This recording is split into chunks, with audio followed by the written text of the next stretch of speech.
1 Corinthians 15 verse 10. Wakorintho wa kwanza 15:10.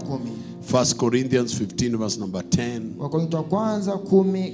And those on the computer, you'll walk with me as fast as we can so that I redeem on time. I have about less than 30 minutes to be out of here.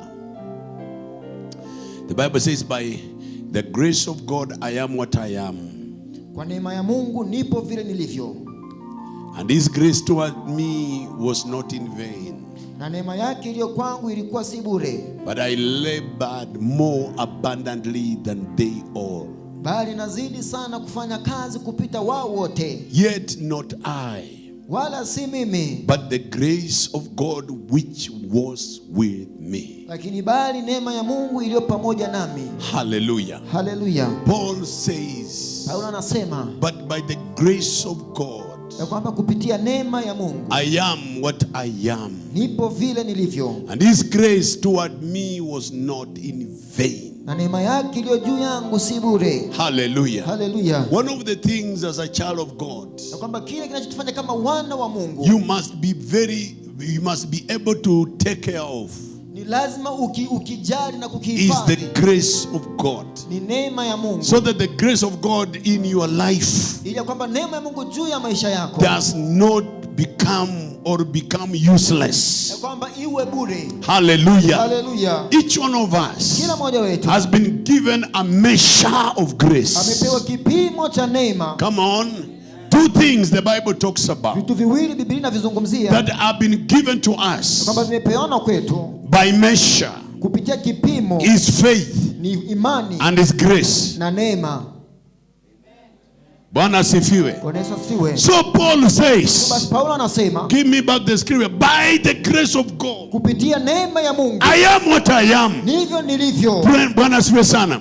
Now, if you have read the Bible, and I know you have, Sasa kama umesoma Biblia najua umefanya hivyo, and you read what Paul talks about in the book of na Philippians, unazungumza kile ambacho Paulo anazungumza katika kitabu cha Wafilipi, especially chapter 2 hasa kabisa sura ya pili and chapter 3, na sura ya tatu, he talks about who he was. anazungumza vile alivyokuwa, He talks about who he was anazungumza vile alivyokuwa before he met Christ kabla hajakutana na Kristo on the road to Damascus. katika njia akielekea Damascus. Come on, church, are you with me? Tuko pamoja? And he talks about Na anazungumzia he was a Hebrew of Hebrews, alikuwa ni Mwibrania wa a Ibrania, Pharisee of Pharisees. Farisayo wa Farisayo. He says, I was schooled and educated under Professor Gamaliel. Anasema kwamba alisoma na kusomeshwa na Profesa Gamaliel. Gamaliel. Gamaliel. I thought umesoma Biblia. Si umesoma Gamaliel. Gamaliel. He says, I sat under Gamaliel. Anasema kwamba aliketi chini ya Profesa Gamaliel. Amen. Bwana asifiwe sana. Bwana Yesu asifiwe. Now, Sasa do you know teachers are teachers, but not all teachers are the teachers? unajua walimu wote ni walimu, lakini si walimu wote ambao ni walimu. Come on. There are people, Kuna watu if you have ever sat under a certain teacher, kama ushakaa chini ya mwalimu fulani, you will brag and say, I was taught by so and so. utajidai useme kwamba nilifundishwa na fulani wa fulani. Because that teacher, Kwa kuwa huyo mwalimu he was not just a teacher, hakuwa tu mwalimu, he was the teacher.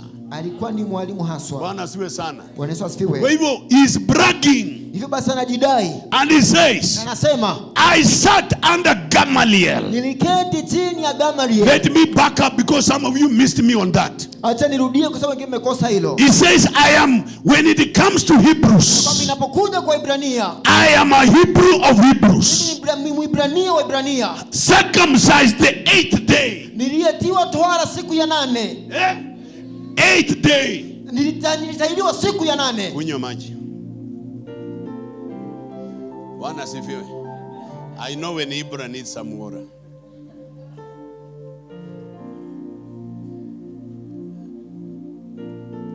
I wish you could get me that scripture. It's not in the notes that I gave you, but where it says I'm a Hebrew of Hebrews, Pharisee of the is in Philippians, circumcised on the 8th day, regarding the law of Moses, blameless. He writes those things. Bwana asifiwe. Sitahubiri muda mrefu, kwa hivyo msijali. Namaliza tu sasa hivi alafu muende nyumbani. I'm waiting for the scripture. Is it Philippians 2 or 3? Please give me that verse from where it begins from. Hallelujah.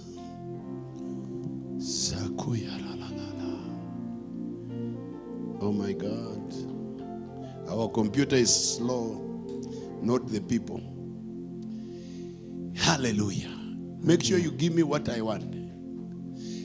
Make sure you give me what I want. Is it that one? Yes. Back up kidogo. Back up kidogo. Back up kidogo. Okay.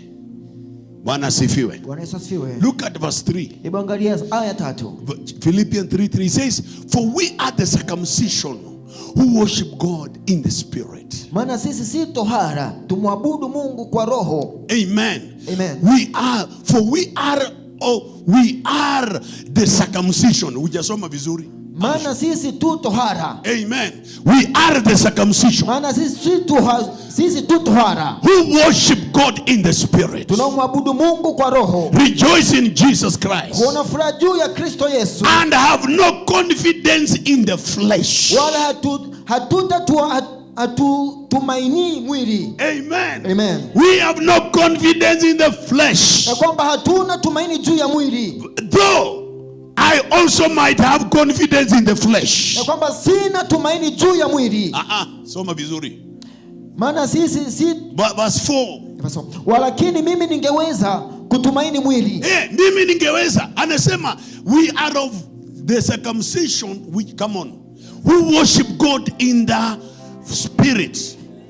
And then he says we have no confidence in the flesh. Kwamba walakini mimi nisingeweza kutumaini mwili. Nataka tu tafsiri sasa. And then he says, anasema, though I might have the confidence in the flesh. Kwamba hata kama ninatumaini juu ya mwili. Amen. Amina. Hallelujah. Hallelujah. But read that verse.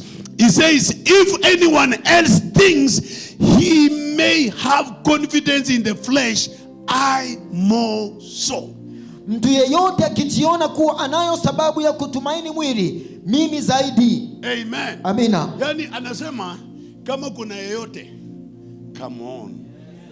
Kama kuna yeyote hapa ambaye anajisikia ya kwamba ana ujasiri kwa mambo ya mwili, mambo ya kawaida, anasema huwezi nishinda.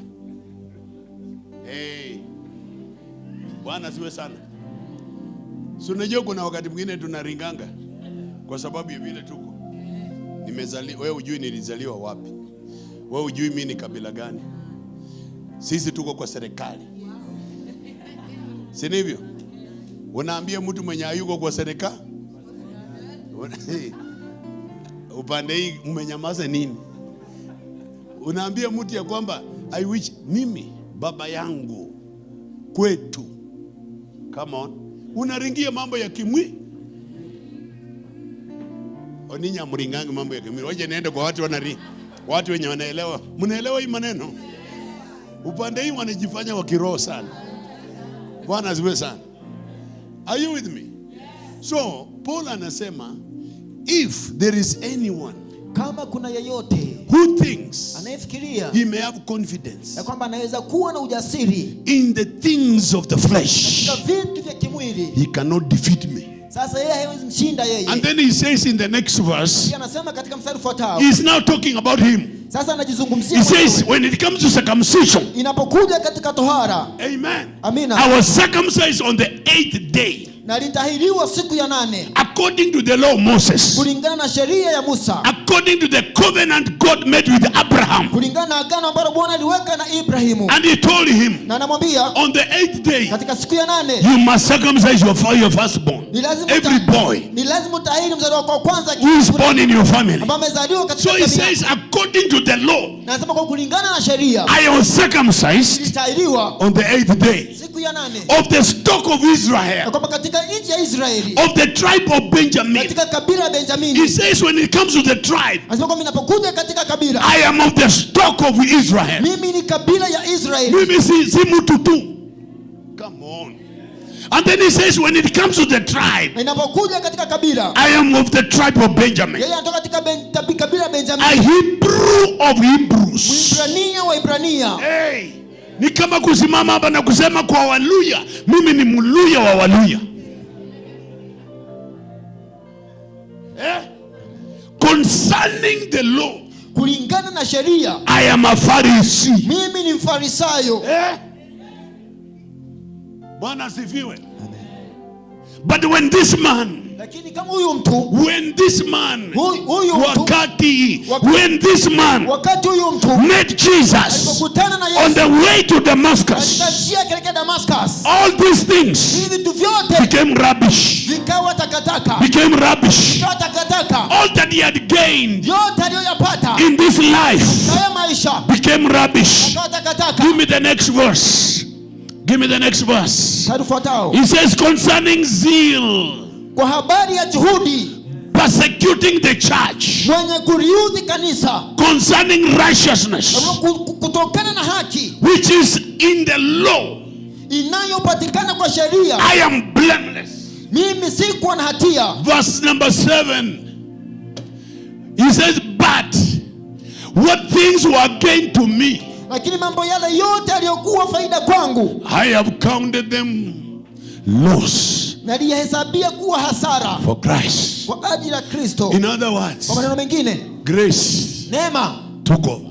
ilichukua usukani. I said grace Neema took over. ilichukua usukani. I am in this service Kwa katika ibada hii to tell you, kukwambia grace neema can work something out of you inaweza kufanya kitu kutokana kwako that education cannot give you. ambayo elimu haiwezi kukupa. I came to encourage you. Nimekuja kutia moyo The speed we want in this year, na kwamba vile vitu tunavitaka mwaka huu, the speed kasi tunayoipata mwaka huu, God is able to give to us, Mungu anaweza akatupa, not because of our own si abilities, kwa sababu ya uwezo wetu, not because of the trainings we have acquired, si kwa sababu ya mafundisho tuliyopata, but because of something called grace. lakini kwa ajili ya kitu kinachoitwa neema. And that is why he writes in 1 Corinthians 15:10, Na ndio maandika katika kitabu cha Wakorintho wa kwanza 15:10, I am what I am ndivyo nilivyo because of kwa grace. sababu ya neema. Hallelujah. Haleluya. And the grace of God toward me Na neema ya Mungu juu yangu is not in vain, si bure, but I labor lakini nafanya kazi more abundantly zaidi kwa than juhudi them all. kuliko wale wote, Yet not I, lakini si but the mimi, grace of God lakini neema ya Mungu which was with me. iliyo pamoja na mimi. Are you listening to me? Unasikiliza? We are in a life, Tuko katika maisha, and this life na haya maisha is a race. ni mbio, I say this life na haya maisha is a ni race, mbio, and this life na haya maisha needs grace. inahitaji neema. We are in a Tuko race. katika mbio, It needs grace inahitaji neema for you to become an ili S wewe uwe in mshindi the new face. katika huu mtazamo mpya. Amina. We are in a Tuko race katika mbio, which needs grace. inahitaji neema. Hey, Bwana asifiwe. Haleluya. If you will become an S, important. Kama utakuwa muhimu, If you will become an S, kama utakuwa muhimu, mtu muhimu. mtu muhimu, If you will do something important, something of significance, mtu wa muhimu, you need grace unahitaji neema in the race of life, katika hii mbio ya maisha, in every phase, katika kila mtazamo wa maisha, kila awamu kila awamu, ya maisha. kila awamu ya maisha. Bwana asifiwe sana. Bwana Yesu asifiwe. So Christianity Hivyo basi Ukristo or Christian life ama maisha ya Ukristo is not muscle. si misuri. Christian life Maisha ya Ukristo is not muscle. si misuri. Are you hearing what I'm saying? Nasikia anachokisema. It is not grammar. Si Kiingereza. English, si misamiati. Hey, asante. Kunywa maji tena. Usijali kijana yangu. Tumetoka naye mbali. Na tunaenda mbali. Hata wengine wamekasirika kwa sababu ya hiyo. Kwa sababu nakutabiria macho ikiwa wasi.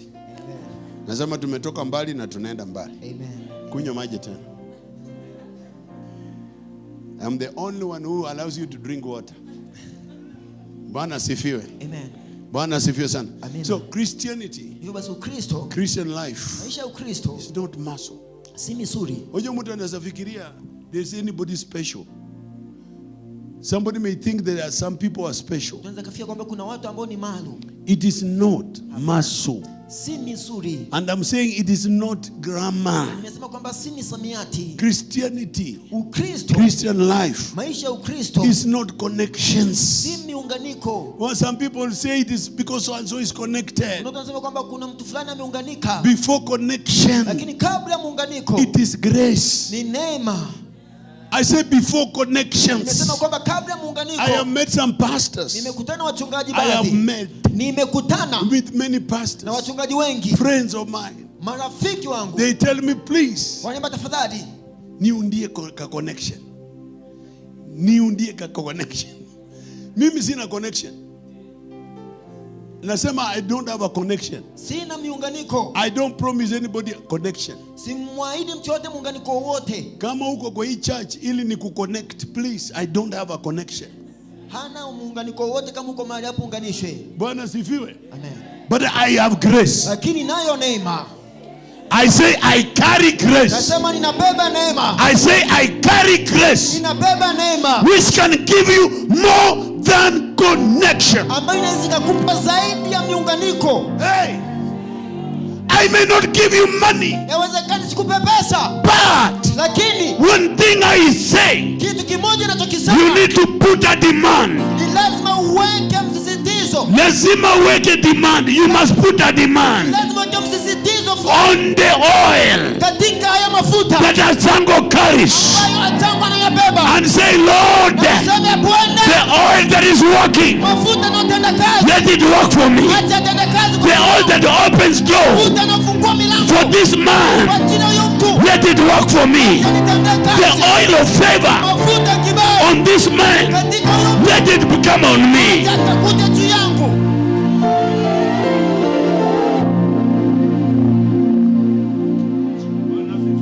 Bwana Yesu asifiwe. Bwana asifiwe. So when grace Neema sasa rests on a man, inaposhuka juu ya mtu, ordinary becomes extraordinary. mtu wa kawaida anafanyika asiyekuwa kawaida. Ordinary Kawaida becomes extraordinary. inafanyika isiyokuwa kawaida. When grace Neema rests on a man, inaposhuka juu ya mtu, weakness udhaifu becomes strength. unafanyika nguvu. You didn't hear what I said. Weakness Udhaifu becomes strength. unafanyika nguvu. Small beginnings Mwanzo mdogo explode into divine relevance. unaripuka kuwa kitu May cha that be our portion. acha ikawa sehemu yako In this season, katika may majira. that be our portion. Acha ikawa sehemu yako That when the grace of God lands on you, kwamba neema ya Mungu inaposhuka juu yako, even ordinary business hata biashara ya kawaida becomes extraordinary. kwamba inaanza kuwa isiyo You didn't kawaida. hear what I say. Sikia kusema An extraordinary song. ya kwamba nyimbo ya kawaida, Ordinary song. nyimbo ya kawaida, You will sing that ordinary song, utakapoimba nyimbo ya and the kawaida anointing will fall, na upako ushuke, and people will receive healing. watu wanapokea uponyaji. One ordinary message Ya kwamba ujumbe wa will kawaida open doors for you. ufungua milango kwa You know unajua what opened doors for T.D. Jakes? kilichofungua milango kwa T.D. Jakes. He was pastoring Alikuwa na huduma anachunga kanisa, a small church kanisa dogo with about 30 people, na watu kama 30 hivi, a small wooden church kwamba kanisa dogo na mbao in West Virginia. katika kule West Virginia. He was called Aliitwa to do an ili interview kufanya mahojiano on TBN, katika runinga ya TBN, and he went to do an interview, na akaenda kufanya mahojiano and he spoke na kanena about women kuhusu mwanamke, be loose, mwanamke thou art loose, na kwamba aliye woman thou art loose, mwanamke aliye wazi, and he sang a song, na akaimba wimbo and he preached na akahubiri, on woman akahubiri kuhusu thou art mwanamke loose. aliye wazi, One ordinary message kwamba ujumbe mmoja moved kawaida that man ulimwondosha yule from that village kutoka katika kile kijiji in a small town katika mji mdogo in West Virginia kule West Virginia to Dallas. hadi Dallas. He's now pastoring Sasa a anachunga church of 30,000 people. kanisa la watu 30,000. What can you tell me? Je, unaniambia May grace locate somebody. I say may grace locate somebody in this church under the sound of my voice. Father, I pray the grace of God locate someone. Locate someone. Locate someone.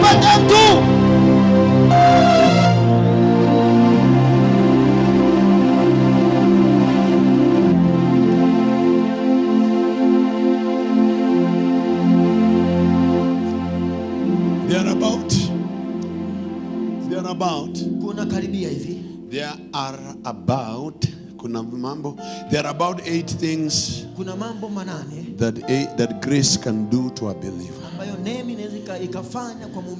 Amen. About 8 things. I'm not sure whether I'll finish this today, but allow me to mention a few. Say, Lord, give me grace. Come on, say, my Lord, give me grace. Say, Matena Bwana, nipe neema. Nipe neema. Nipe neema. Nipe neema. Nipe neema. Nipe neema. Nipe neema. Nipe neema. Kwa jina la Yesu. Kwa jina la Yesu. Amen. Amina. So listen. Sikiliza. Number 1. Cha kwanza. Grace makes you. Neema inakutengeneza. I said grace makes you. Nasema neema inakutengeneza. Hallelujah. Hallelujah. Hallelujah. Hallelujah. Paul says in 1 Corinthians 15 verse 10. Paulo anasema katika kitabu cha Korinto wa kwanza 15:10. I am who I am. Niko vile nilivyo. Because of grace. Kwa sababu ya neema. By the grace of God. Kupitia neema ya Mungu. I am what I am. Nivyo nilivyo. Grace can make you. Neema inaweza kukutengeneza. I said grace. Ninasema neema makes you. Inakutengeneza. I said grace. Neema makes you. Inakutengeneza. I said grace can make you. Neema inaweza kukutengeneza. Oh my God. Bwana asifiwe. Bwana asifiwe. Because grace. Kwa sababu neema defines you. Inatia maana, inakutengeneza. It defines you. Inakutia maana. Grace neema shapes you. Inakutengeneza, inakuumba. Hallelujah. Hallelujah. Grace neema brands your destiny. Inatengeneza hatima yako with God's approval. Ikiwa na kudhibitisho kwa Mungu. Bwana asifiwe. Grace can define. Neema inaweza kukutia maana. Grace can define. Neema inaweza kukutia maana. It can shape you. Inaweza kukutia umbo. It can brand your destiny. Inaweza kutengeneza hatima yako with God's approval. Ikiwa na udhibitisho wa Mungu. Is somebody listening to what I'm saying here? I have seen companies. Nimeona makampuni. Whenever they have been trading. Popote alipokuwa kifanya biashara. For some years. Kwa miaka fulani hivi. They rebrand. Yanajitengeneza. Hallelujah. Hallelujah. They rebrand. Yanajitengeneza. You don't need to be rebranded. Hauhitaji kujitengeneza. The grace will brand you. Neema itakutengeneza. When the grace brands you. Neema inapokutengeneza. And it brands your destiny. Inatengeneza hatima yako. You receive divine approval. Unapokea udhibitisho. I declare to someone. Ninamtangazia mtu. Wherever you will step. Popote utakapokuwa. May you be divinely branded and approved. In the name of Jesus. Wherever you will step after this service, you are branded. You have been approved. You have been shaped. You have been made and approved by heaven. In the name of Jesus. Where you are denied, you will be accepted.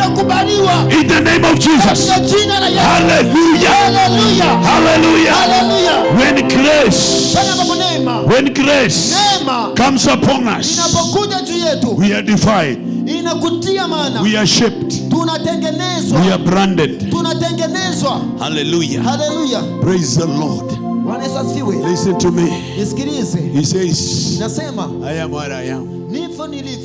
Because of the grace. By the grace of God. I am what I am. Hallelujah. Hallelujah. When God's grace makes you. When God's grace makes you. Use the name wakati. When the grace of God makes you. Nobody can unmake you.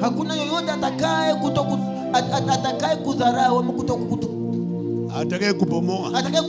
Mungu akikujenga. Mungu akikujenga, neema ikikujenga, hakuna atakaye kubomoa.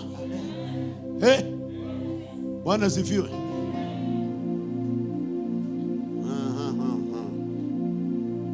Niende ya pili alafu nimalize. Number 2. Ya pili.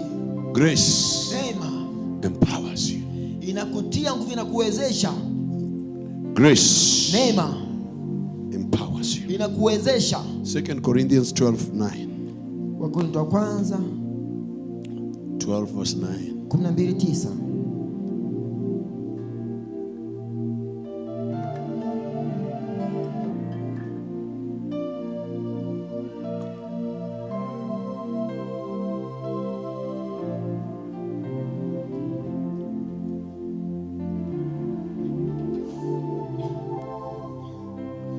Kwa maana fadhili zake zadumu milele na milele.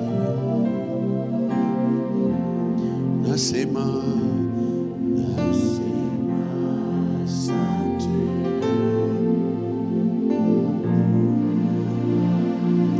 Nasema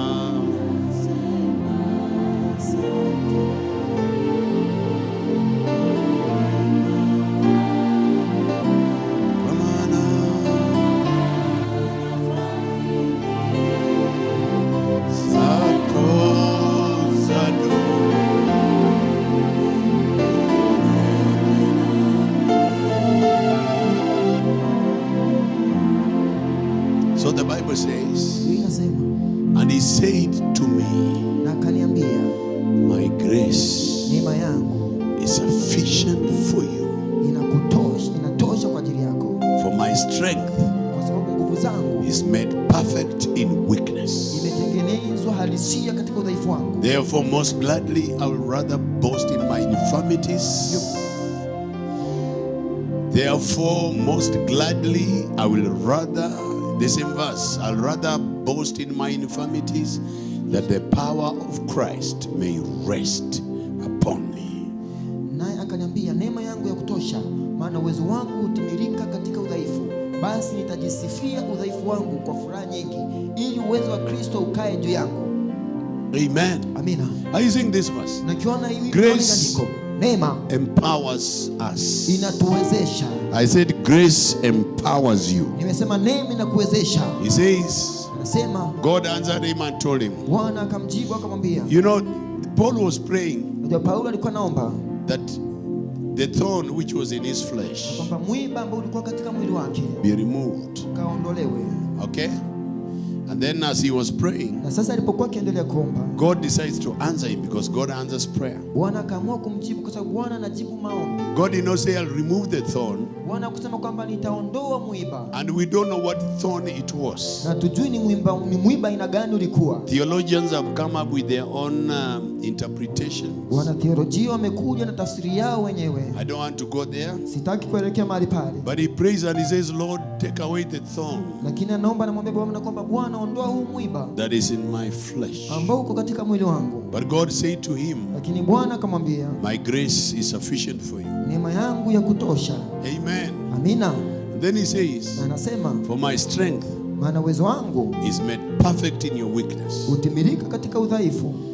Therefore, he says, Paul now says, therefore, Sasa Paulo anasema kwamba hivyo basi, most gladly I'll rather boast in my infirmities, basi nitajisifia katika udhaifu wangu, that the power of Christ hiyo kwamba uwezo wa Kristo may rest upon me. ukaweze kukaa juu yangu. Praise the Lord. Bwana Yesu asifiwe. I know sometimes we feel we are weak. Unajua wakati mwingine tunahisi tuko dhaifu. That is the time for the strength of God to be made perfect in our Huu weakness. ndio wakati ambapo nguvu za Mungu zitakana zikuwe hakika katika maisha yetu. Grace is divine enablement.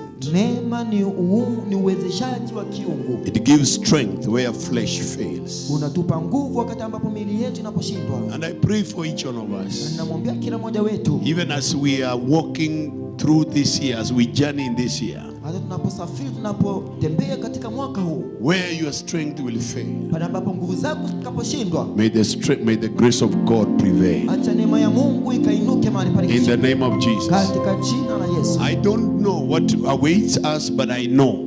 Sijui udhaifu wako ni nini, lakini najua. I don't know what awaits us Sijui kile kinachotusubiria in the course of this year. katika mwaka huu. But I want to pray. Lakini nataka kuomba, If you encounter a situation kama ukikumbana na shida where you'll feel your strength is failing, utakapohisi kwamba nguvu zangu zinaisha, may the grace of God empower you. acha neema ya Mungu ikakuwezesha. In the name of Jesus. Katika jina la Yesu. Because grace is divine enablement. Kwa sababu neema ni uwezeshaji wa kiungu. It gives us strength where our strength fails, where our flesh fails. Inatupa nguvu mahali pale ambapo miili yetu inaposhindwa. So that where others are struggling, Ya kwamba pale ambapo wengine wanapohangaika, grace will make it look like effortless. neema itafanya ionekane ni kwamba ni bure tu. Amen. Amina. I say where others are struggling, Pale ambapo wengine wanahangaika, people struggle, watu wanahangaika even in marriage. hata katika ndoa, People struggle, watu wanahangaika even in hata businesses. katika biashara, People struggle, watu wanahangaika even in their hata careers katika taaluma and zao, professional achievements. na hata katika mitazamo yao ya But I kitaaluma. pray, Lakini naomba where others are struggling pale ambapo wengine wanapohangaika in this year 2026, katika mwaka may 2026, the grace of God look like you are a stranger to such a thing. acha neema ionekane kwamba wewe ni mgeni mahali pale wengine wanapohangaika. In the name of Jesus. Katika jina la Yesu. Hallelujah. Hallelujah. Praise the Lord. Bwana Yesu asifiwe. Number 3, Cha tatu, grace multiplies results. neema inazidisha matokeo. Grace multiplies results. Neema inazidisha matokeo. Inajumulisha. Inajumlisha matokeo. Grace multiplies results. Neema inajumlisha matokeo. Acts chapter 11 verse 23. Tuna Mitume 11:23. Grace multiplies results. Neema inazidisha matokeo, inajumlisha matokeo. When he came Alipokuja and had seen the grace of God, naye alipokwisha kufika na kuiona neema ya Mungu, he was glad akafurahia and encouraged them all that with the purpose of heart they should continue with the Lord. na akawasihi wote na waambatane na Bwana kwa kusudi la moyo. Amen. Amina. Hallelujah. Haleluya. I know this is a verse picked from a story. Ninajua hili ni andiko ambalo limechukuliwa katika hadithi. I may not be able to explain everything. Inawezekana nisielezee yote. Number 1, Ya kwanza, how many of you know that Paul ni wangapi wanajua kwamba Paulo went and stayed in Antioch alienda na akakaa kule Antioki for about a year, kama mwaka hivi, preaching and teaching the word of God? akihubiri na akifundisha neno la Mungu. And it was in Antioch Ilikuwa kule Antioki that Christians, ambapo Wakristo, are you with me? tuko pamoja, That not Christians, that believers, kwamba waumini, the people of the way. watu wa njia. Amen. Amen. Because followers of Christ, Wafuasi wa Kristo, followers of Christ wafuasi wa Kristo were never called Christians hawakuitwa Kristo until hadi in the book of, until chapter 11 of the book of Acts. katika sura 11 katika kitabu cha Matendo ya Mitume. It was in Antioch Ilikuwa ni Antioki that they were first called ambapo ni mara kwanza waliitwa not people of the way, si watu wa njia, because Jesus said, I am the way, the truth and the life. kwa Yesu asema kwamba ndiye njia, ukweli na uzima. So the followers of Christ were called the people of the way. Hivi basi wafuasi wa Kristo waliitwa kwamba ni watu wa njia. But now in Antioch, Lakini kule Antioki, the Bible says Biblia inasema they were nicknamed walipewa jina, as jina la utani. walipewa jina la utani. They were nicknamed as Christians Walipewa jina la utani kama Wakristo because they were doing things just like Christ. kwa kuwa walifanya mambo kama vile Kristo alivyofanya. So when the church Basi kanisa heard what was going on in Antioch, waliposikia kile kilichokuwa kikiendelea Antioki, the The Bible Biblia says inasema they sent Barnabas wakamtuma Barnabas to go and see ili kwenda aone what was happening. kile kilichokuwa kitendeka. When he came Alipokuja and had seen the grace of God, na akaona neema ya Mungu. I want to say this: Nataka kusema hili, the grace of God neema ya Mungu is seeable. haiwezi ikaonekana, Is seeable. inaonekana. The grace of God Neema ya Mungu is seeable, inaonekana, and that is my prayer. na hilo ndilo ombi langu. Watu waone matokeo ya neema, Amina, mpaka waone neema. amina. Come on. When he came to Antioch, Alipokuja Antioki, he saw how many believers akaona namna waumini wote had followed the faith, walivyokuwa wakifuata had imani, believed the faith, walikuwa wakiamini imani, how they were increasing, namna walivyokuwa wakiongezeka, how they were coming, namna walivyokuwa wakikuja, how they were loving namna Jesus. walivyokuwa wakimpenda Yesu. He saw grace. Akaona neema. When grace is evident, Neema inapoonekana, there is something that kuna multiplies. kitu kinachozidika. In the name of Katika Jesus, jina la Yesu. grace Neema brings unusual productivity. inaleta matokeo mazao yasiyokuwa ya kawaida. Hallelujah. Haleluya. So that one step Ili ya kwamba hatua moja becomes a giant leap. inafanyika kuruka ambako ni kukubwa. Are you hearing what I'm saying? Nasikia So tukisema that one small thing ya kwamba kitu kimoja kidogo becomes a giant something. ya kwamba kinaonekana ni kitu kubwa. May grace multiply your Neema results. izidishe matokeo yako. I say may grace, Acha neema it is at work in your life, inatenda kazi juu ya maisha yako, multiply ikazidishwe your results matokeo in yako the year 2026. mwaka 2026. Because when your grace is working, Kwa kuwa neema inapotenda kazi, when grace is working, neema inapotenda kazi, everybody will notice, kila mtu atagundua, including your enemies. hata maadui zako. And that is my prayer, Na hilo ndilo ombi langu, that your enemies kwa maadui zako will see waone the multiplication kuzidishwa of results kwa matokeo in your life. katika maisha In yako the name of Jesus, katika jina la you will Yesu. no longer hide Wewe hutajificha tena what God is doing. kile ambacho Mungu anachokitenda. Even if you keep quiet, Hata tukinyamaza they will see. wataona, Even if you keep hata quiet, tukinyamaza they will see. wataona. In the year 2026, 2026 may grace hata neema multiply yazidishwe your results matokeo in the name of Jesus. jina la Yesu.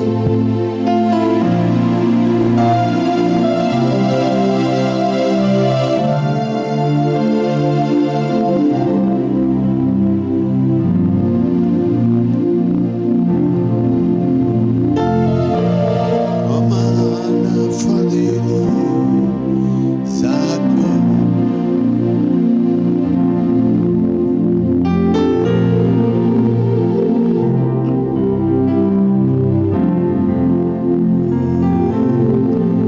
kwa maana fadhili zako zadumu.